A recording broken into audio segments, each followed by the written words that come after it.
कहीं प्रेरणा का मंच शुरू करने के लिए मेरा मन जो था वही प्रेरणा का स्रोत था, ऐसा मुझे लगता है, क्योंकि मैं संघर्षों में एक प्रेरणा ढूंढती थी। मैं उनकी कहानियों से जुड़ती थी जो लोग संघर्षपूर्ण जीवन जी के और सफलता की ओर बढ़े थे। तो उनके जीवन से मैंने बहुत कुछ सीखा था। और कहीं ना कहीं मेरे पिताजी हमेशा सिखाते थे कि अपने से बड़े का दुख देखो और छोटे को भूल जाओ। तो वही एक बात मेरे मन में, जहन में रह गई और यहीं से एक प्रेरणा का मंच का जो एक नींव थी वही मेरे मन में थी। मयंक जी जो प्रेरणा का मंच साथ में मेरे चलाते हैं, मयंक श्रीवास्तव जो मेरे सलाहकार हैं प्रेरणा के मंच के, उन्होंने मुझे मेरे विचारों को दिशा दी है। हमने ऑनलाइन पटल पर शुरुआत की और दूर दराज के लोगों से हम जुड़ना शुरू किए। और जैसे जैसे कहानी आगे बढ़ी, पहले तो हमें शुरुआत के मंथ में लगता था, महीनों में, कि अब दूसरी कहानी कहाँ से मिलेगी। लेकिन 2-3 एपिसोड करने के बाद मैंने देखा कि कहानियां तो भरी हुई हैं, बस एक नज़र चाहिए और लोग खुद आपके पास चल कर आते हैं। जैसी हमारी सोच होती है वैसे लोग हमसे जुड़ते चले जाते हैं। कविताओं से जीवन बदल सकता है। हम जो कहते हैं, हमारे जो विचार होते हैं, अगर प्रेरणादायक हो तो कहीं ना कहीं वो दूसरों के मन को छू जाते हैं और उनके संघर्षों के पल में या दुख के पल में उनको एक चेतना तो देते ही हैं। अभी रिसेंटली एक मूवी आई थी छावा, उसमें कवि कलश थे। कलश ने कहा है कि मन के जीते जीत है, मन के हारे हार, हार गया जो बिन लड़े उस पर है धिक्कार। अब ये कितनी बड़ी बात उन्होंने कह दी। और जैसे मैंने कहा है कि हार को हार का हार पहनाइए, हार के हार से ना हार जाइए और देखिए दामने उम्मीद ना छोड़िए, हार होगी नहीं हौसला तो कीजिए। और है अंधेरा बहुत राह मुश्किल बड़ी, है अंधेरा बहुत राह मुश्किल बड़ी, हर कदम पर यहाँ आफतें हैं खड़ी, जीतेगा बस वही जो लड़ेगा यहाँ, हार भी जीत की होती है एक कड़ी। तो यहाँ पर जो हार का श्लेष अलंकार है वो मैंने लोगों तक पहुंचाया है। और हार में जब हम जीत के गीत गुनगुनाते हैं और हार जो होती है वो जीत की ही एक कड़ी होती है, ये समझाते हैं, तो कहीं ना कहीं प्रेरणा तो मिलती ही है। महिलाओं को पढ़ाई के मामले में अब आज के समाज में अगर मैं कहूँ तो पढ़ाई में रुकावटें उस तरीके की नहीं हैं। बस एक रुकावट मुझे दिखती है कि महिलाएं ही महिलाओं को आगे नहीं बढ़ाती हैं। अगर हर घर की महिला अपने घर की महिला को आगे बढ़ाने की कोशिश करे या उसका साथ दे तो कहीं ना कहीं ये पढ़ाई क्या, कुछ भी जीवन में किसी के भी छूटेगा नहीं। और एक महिला जब पढ़ी लिखी होगी तो उसका पूरा परिवार पढ़ा लिखा होगा। सबसे ज्यादा जरूरी है महिलाओं को अपने आप को पहचानना। और इसलिए भी मुझे लगता है कि हर महिला में अलग अलग गुण हैं। किसी के आर्ट बहुत अच्छे हैं, कोई म्यूजिक में है। जैसे अभी मैं प्रेरणा के मंच पर एक स्वरांजलि करके एक म्यूजिक एकेडमी है, वो संगीत सिखा रही हैं 40 से पार की औरतों को। और उनकी सबसे जो उम्र दराज जो विद्यार्थी हैं वो 76 साल की हैं। तो उनकी एक सोच ने कई महिलाओं के जीवन को बदल कर रख दिया। वो लोग इंडियाज गॉट टैलेंट में सेमीफाइनलिस्ट बन के निकले।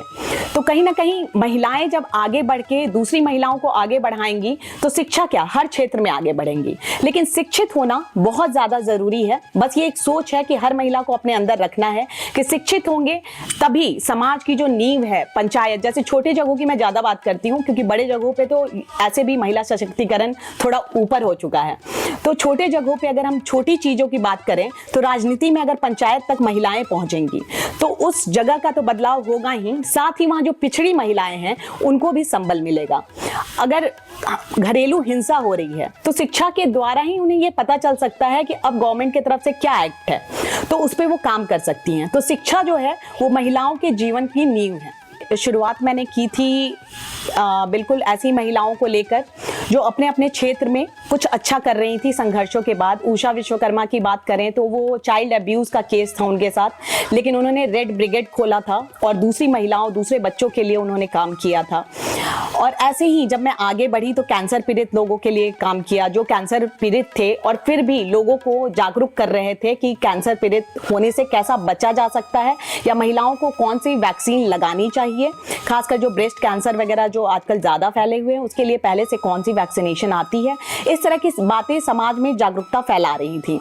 लेकिन सबसे मुश्किल मोड़ मैं कहूँ तो मुझे जब मैं मंगला जी का जो इंटरव्यू ले रही थी और उनकी पुस्तक पढ़ी, वो एसिड अटैक सर्वाइवर थी और शायद इंडिया की पहली एसिड अटैक सर्वाइवर थी। उस वक्त उनके मेडिकल फैसिलिटी इतनी नहीं थी, तो उनकी पुस्तक जब मैंने पढ़ी थी सीरत, तो मेरी कई रातों की नींद चली गई थी।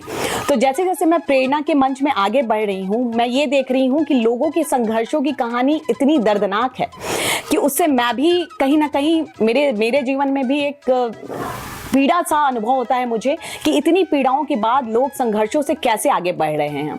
तो वो मेरे लिए खुद के लिए भी संघर्ष होता है कि मैं इन लोगों से जुड़ते जा रही हूँ, सीखते जा रही हूँ, और एक होता है, दर्द होता है अंदर कि कितने संघर्ष, कितनी पीड़ा है इस जीवन में। और लेकिन जब मैं देखती हूँ कि ऐसे ही लोग आपको आगे से आकर कहते हैं कि आपसे बात करके बहुत अच्छा लगा, आपके मंच पर आकर बहुत अच्छा लगा। देखिए, साधन की बात करूँ तो ये बस एक सोच है।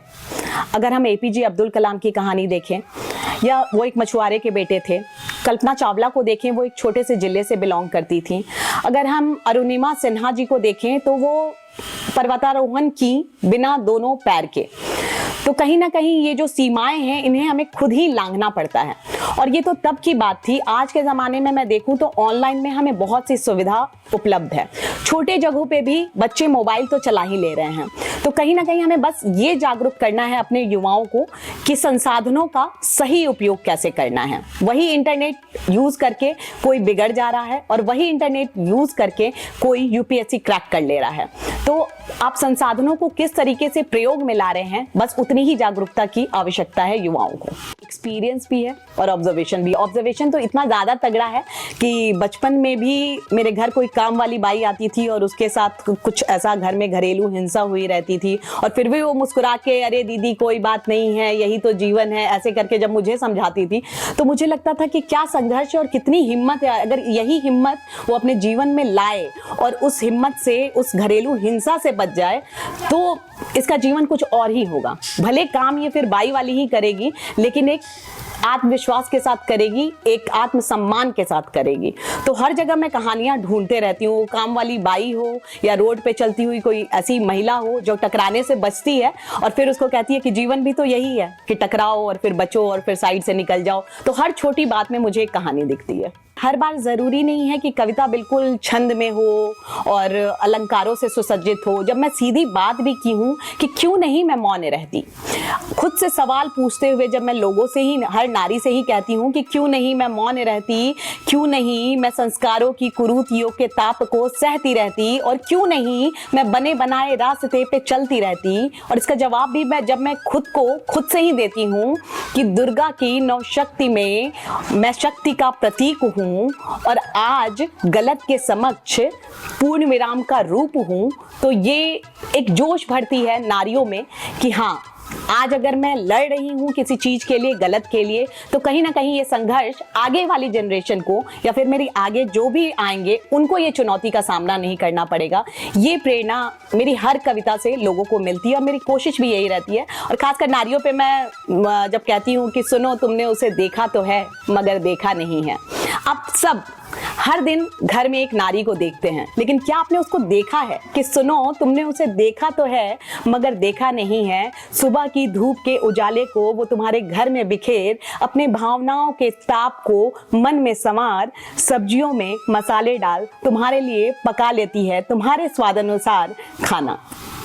तो इस तरह की छोटी छोटी बातें जो होती है ना, जो महिलाएं आपके साथ घर में हर दिन कर रही हैं अपनी भावनाओं को छुपा के, वो बातें लोगों के दिल तक पहुंचती हैं और फिर अगले दिन जब वो उस नारी को अपने घर में देखते हैं तो एक अलग नजर से देखते हैं। यही मेरी जीत होती है।